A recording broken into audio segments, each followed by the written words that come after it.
Governor Tate Reeves appeared on State of the Union with Jake Tapper, and you know what he had to do was go out there and try to prepare the landscape for what is ultimate going to be the end of Roe versus Wade. And you know, you could see why they sent him out, right?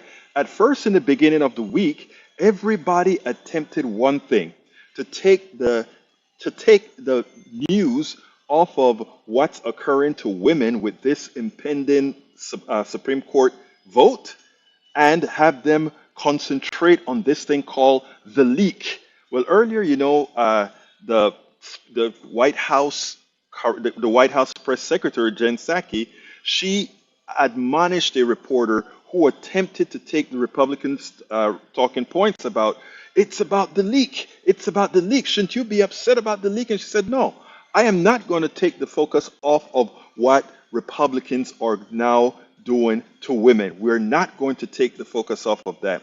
And now they send out Tate Reeves. They realize that they're going to have to talk about it. So they're trying to figure out, how are we going to do this? We're going to send out this Mississippi governor who talks softly, but even in his words, the evil of that particular party shows up. I want you to see this, and then we'll take it on the other side, because what they are doing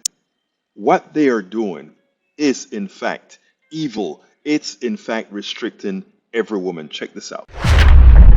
Governor, you just said that you did do an analysis. Can you tell us anything more about the analysis? What did the state of Mississippi conclude as to, of the 3,500 abortions that happen on average per year in Mississippi, how many of those girls and women will seek unsafe abortions? How many might die? How many might end up hurt, mutilated? Well, Jake, I can't predict for you exactly what's going to happen in the future. What I can tell you is what we're trying to do in Mississippi is we're trying to provide those potential expectant mothers the resources that they need so that they can go to a full term of pregnancy. If they choose to keep that child, then that's a great outcome. But if they choose not to, we want to make sure that we have plans in place to protect those babies once they're born. Mississippi, as you know, has the highest rate of infant mortality in the United States. You have the highest rate of child poverty in the United States. Your state has no guaranteed maternity leave that's paid. The legislature in Mississippi just rejected extending postpartum Medicaid coverage.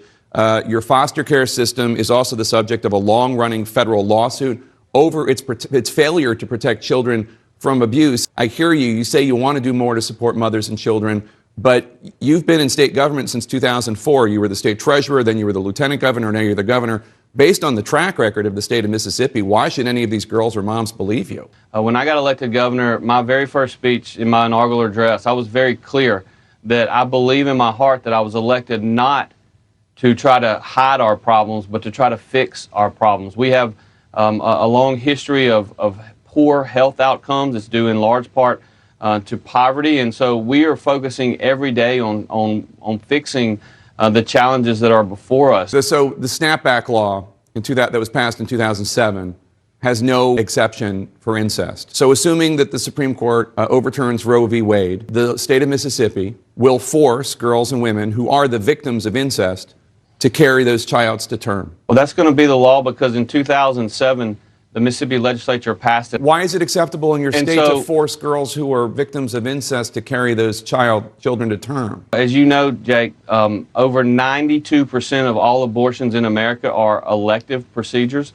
When you look at the number of those that actually are involved in incest, it's less than 1%. Okay, but that is going to be the law of Mississippi. Let me ask you, what about a fetus that has serious or fatal abnormalities that will not allow that fetus to live outside the womb? Is the state of Mississippi going to force those girls and women who have this tragedy inside them to carry the child to term? Are you going to force them to do that? You're dealing in examples that are rare and are a very small percentage of the overall abortion. And the overturning of Roe is simply going to return those decision-making processes to the states, back to the individual legislatures in all 50 states. And I'm asking you about the law in your state and the exceptions that the law does not offer to Mississippi women and girls who are victims of incest, who have fetuses that have fatal or very serious abnormalities. I want to ask you a philosophical question here, because I know you have said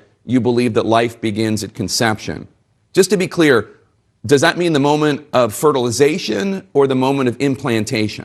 I believe that life begins at conception. Just to be clear, the state of Mississippi, you're not going to then target IUD or Plan B, which are methods of birth control that might not allow a fertilized egg to be implanted. And this is not a theoretical construct. This is not in the state of Louisiana, they're talking about not only criminally charging girls and women who get abortions as being committing homicide, but they're also talking about defining the moment of conception as fertilization. So it's not, I'm not making this up. These are the conversations going on in legislatures in your area. But so just to be clear, you have no intention of seeking to ban IUDs or Plan B. That is not what we're focused on at this time. We believe that the overturning of Roe is the correct decision by the court. We believe that the overturning of Roe is the correct decision by the courts. Now let's put some things into perspective, because he went ahead and he said the reason why we have the laws, and not even incest is going to prevent us from supporting this law, or we are going to even force women who are victims of incest to have to carry that child. When it is pointed out to him that wait a minute, let's remember, inside of Mississippi, you are asking for women to bring children, even if they can't afford these kids, into this world, but at the same time, you are from a state that provides little or no support to help parents raise kids. But let's delve a little bit deeper, because if you take a look at all the states that are supporting this reversal of this opinion, the Roe versus Wade. If you take a look at all the states, these are red states that are supporting this wholeheartedly, and these are the same ones that don't want to give the Medicaid expansion to the Affordable Care Act. These are the same states that refuse to give people good access to health care. These are the same states that refuse to invest and educate their kids. These are the same states that don't want to give college education or college for. These are the same states that make life as a family difficult. In other words, you will have to work your nails into blood before the state will provide you any kind of assistance. These are the states that want to eliminate that sort of a protection for women. So you ask yourself, where are we going? You know, earlier, Farid Zakaria had a program on where he started to describe America, and America has become extremely secular in the aggregate. But then he said, and he pointed out, there are two Americas. A very large America, that is a progressive type of America that lives on the coast and live in different islets inside of the middle of the country. And then there is what have been created, this red America.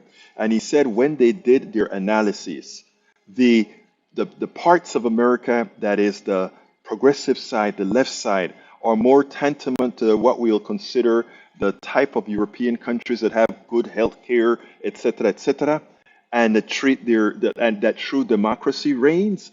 And the other side is tantamount to, and he used two specific states, Saudi, think about this, Saudi Arabia, and I don't recall the other state country that he mentioned.